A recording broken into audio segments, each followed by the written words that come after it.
Ya, coba kita perhatikan terjemahannya. Dan kami ilhamkan kepada ibu Musa, susuilah dia, dan apabila kamu khawatir terhadap keselamatannya, maka hanyutkanlah dia ke sungai Nil. Dan janganlah kamu khawatir, jangan pula kamu bersedih, karena sesungguhnya kami pasti akan mengembalikannya kepadamu dan menjadikannya termasuk salah satu di antara para utusan. Lalu dipungutlah bayi itu oleh keluarga Fir'aun, yang menjadi akibat dia menjadi musuh dan kesedihan bagi mereka. Sesungguhnya Fir'aun dan Haman beserta bala tentaranya adalah orang-orang yang melakukan kesalahan. Dan berkatalah istri Fir'aun, ia menjadi penyejuk mata hati bagiku dan bagimu. Janganlah engkau membunuhnya. Mudah-mudahan ia bermanfaat bagi kita atau kita angkat menjadi anak. Sedangkan mereka tidak menyadari. Lalu menjadi kosonglah hati ibu Musa. Sesungguhnya hampir saja ia membongkar rahasia tentang Musa, seandainya tidak kami teguhkan hatinya, supaya ia termasuk orang-orang yang yakin kepada janji Allah. Berkatalah ibu Musa kepada saudari Musa, carilah berita tentang dia. Maka terlihatlah olehnya Musa dari kejauhan, sedang mereka tidak menyadari keberadaannya. Lalu kami cegah Musa dari menyusui kepada perempuan-perempuan yang hendak menyusuinya sebelum itu. Maka berkatalah saudari Musa, maukah kalian aku tunjukkan keluarga yang akan memeliharanya untuk kalian, dan mereka akan berlaku baik kepadanya? Maka kami kembalikan Musa kepada ibundanya, supaya menjadi senang hatinya dan tidak lagi berduka cita, dan supaya ia mengetahui bahwa janji Allah itu adalah benar, tetapi kebanyakan manusia tidak memahami. Shadaqallahul azim.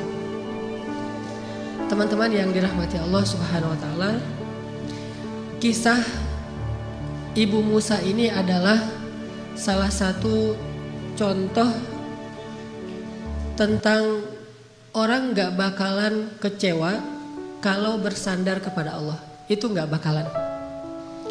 Bahkan kita bisa bilang mustahil. Mustahil seseorang itu kecewa gara-gara berpegang, bersandar, menyerahkan dirinya kepada Allah. Itu mustahil. Bukan seperti itu sunnatullah. Karena siapapun yang berserah diri kepada Allah, maka dia telah berpegang kepada tali yang paling kokoh. Wa man yuslim wajhahu ila Allah, wa man yuslim wajhahu ila Allah wa huwa muhsin, faqad istamsaka bil urwatil wuthqa, wa ila Allahi aqibatul umur. Siapa yang menyerahkan dirinya kepada Allah dan dia senantiasa berbuat baik, maka sesungguhnya dia telah berpegang kepada tali yang paling kokoh, dan kepada Allah segala urusan dikembalikan. Jadi gak ada orang yang kecewa kalau dia berpegang kepada Allah. Masalah apapun, masalah rezeki, masalah jodoh, terutama yang kedua. Kalau kita bergantung kepada Allah dalam urusan jodoh, maka insya Allah kita gak akan kecewa. Mak comblang yang paling baik itu adalah Allah. Kalau mak comblangnya ustadz, kadang-kadang ngecewain. Ustadz, ini CV saya. Oh ya, kriteria yang kamu cari seperti apa? Saya mah gak susah-susah ustadz, standar-standar aja. Ya standar yang gimana? Yang tingginya 180, yang kulitnya bening, sampai kalau minum kelihatan airnya ngalir gitu. Transparan. Kemudian yang hidungnya seperti pedang, yang matanya seperti bidadari. Tahu mata bidadari? Belum. Besar dan sayu. tapi nggak belok. Belok apa deh? Sudah pernah lihat Ustaz? Ada di rumah saya. Oh iya. Nah ini kriterianya. Terus kata Ustadz, kalau yang kayak gitu Ustadz juga mau gitu ya. Akhirnya pas ketemu Ustadznya duluan yang ta'arufan. Ini kalau mak comblangnya manusia. Tapi kalau mak comblangnya Allah jauh lebih meyakinkan dan gak bakalan kecewa. Dengan kriteria apapun, wa huwa ala kulli syai'in qadir. Dan kalau Allah menjanjikan yang baik akan ketemu dengan baik, pasti innahu la yukhliful mi'ad. Allah tidak pernah mengingkari janjinya.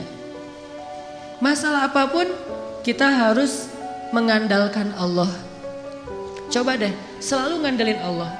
Bahasa gampangnya gini, udah tenang aja ada Allah, itu. Dan kalau kita sudah melibatkan Allah, la yudayya'akallahu idzan. Itu pasti Allah nggak bakalan ngecewain kamu.